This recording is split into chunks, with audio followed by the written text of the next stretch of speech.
We send our kids to school to be taught, mentored, and protected. But what if the very people we trust, the coaches, the teachers, the ones who have made a commitment to guide the younger generation, are the ones we need to be afraid of? If you're worried about the world we're leaving to our children, well then it looks like your algorithm brought you to the right place. I'm the mom behind the mask. Welcome.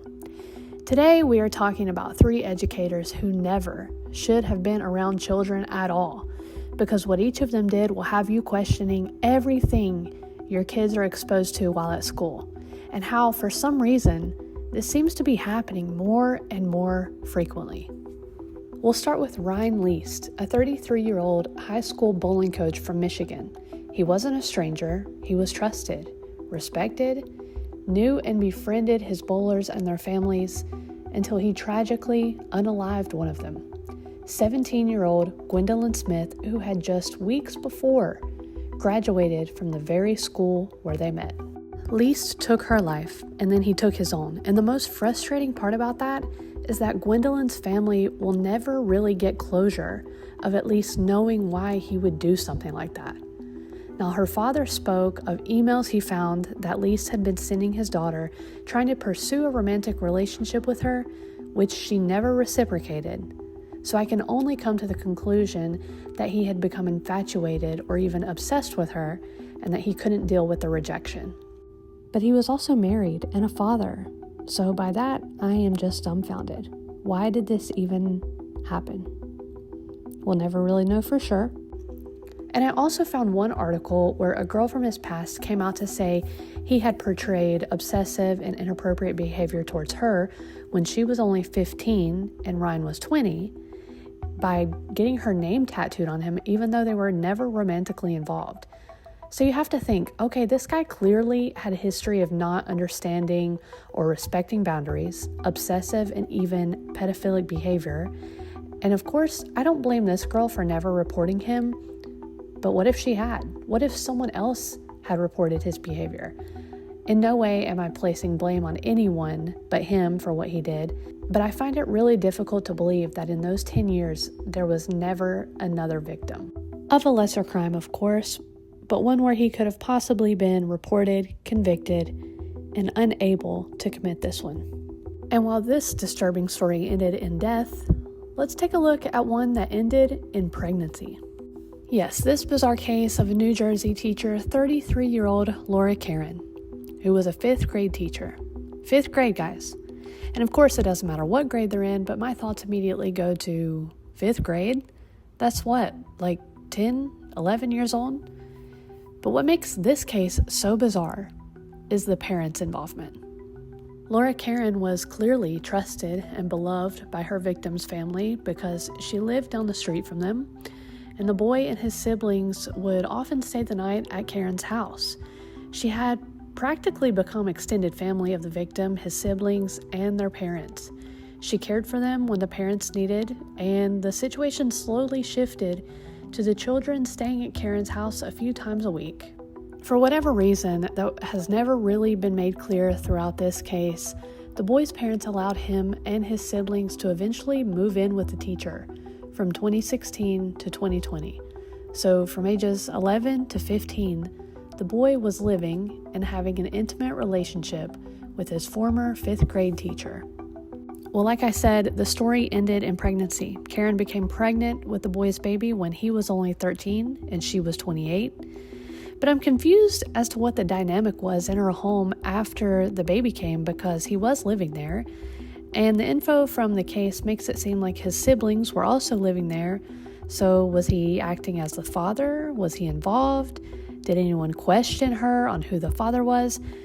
And why were his parents still okay with him and his siblings still living with Caron when she was postpartum and caring for a newborn and eventually a toddler? There are so many questions. Whatever the details were, Caron was able to hide her secret for another 5 years until she posted a picture on social media that raised some questions by one of the only people who could have figured out the truth.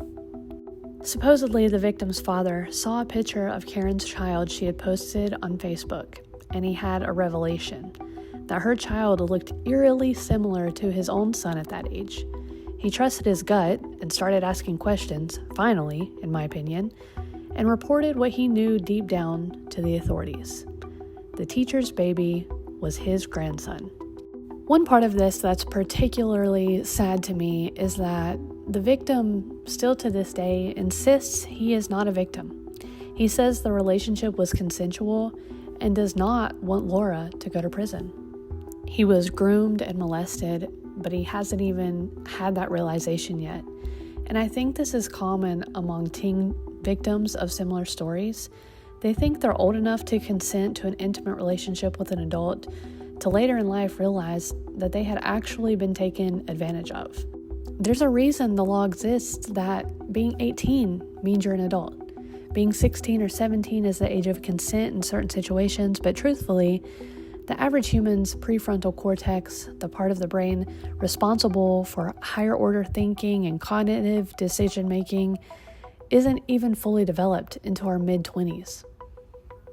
I know you have a story of something you did in your late teens or early 20s that you regret, or you just think, God, what was I thinking? And if you say you don't, then you're lying. But often, victims don't realize they're victims until later in life because of this.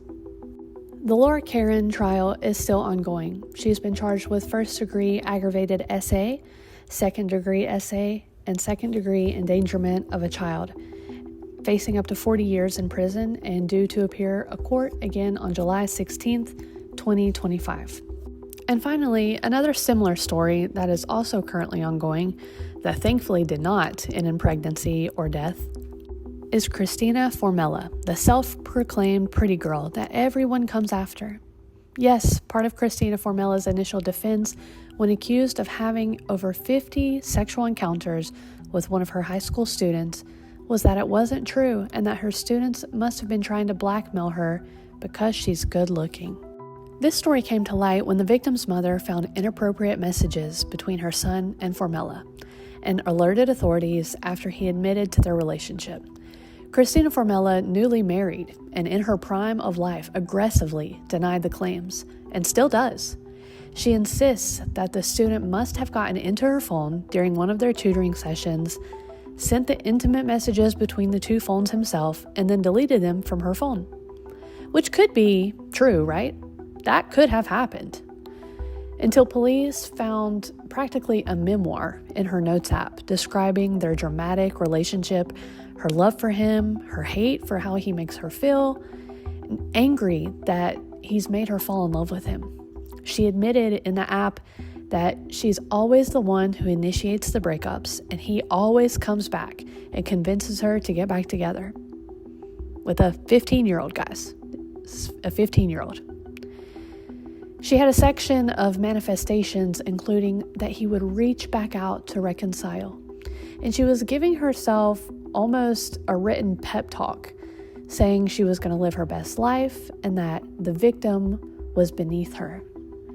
This was evidence of her obsession with him, and while, like I said, this case is still ongoing, it seems to me that the only person who actually believes Christina Formella's story is her husband.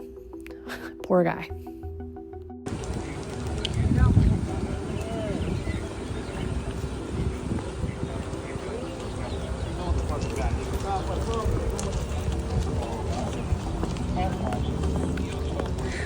So what's happening, guys? I mean, these are not isolated stories. It seems like every other week there's another teacher hurting a student or having inappropriate relationships, and it's even prompted preemptive legal actions. Some states are creating laws to limit outside communication between students and teachers, and while I think that's a good thing, I think it's sad that we've gotten to this point as a society. So tell me in the comments why you think this is happening. Is it the normalized societal sexualization of children? The ease of access via social media to communicate with students? Is it porn? Is it parents' inability to keep track of their child's online activity? Or is it a combination of all of it? I'd love to hear your thoughts below. If you're still here, I thank you for watching. And if you're worried about the world we're leaving to our children, you can support by giving a thumbs up to this video and subscribe if you like.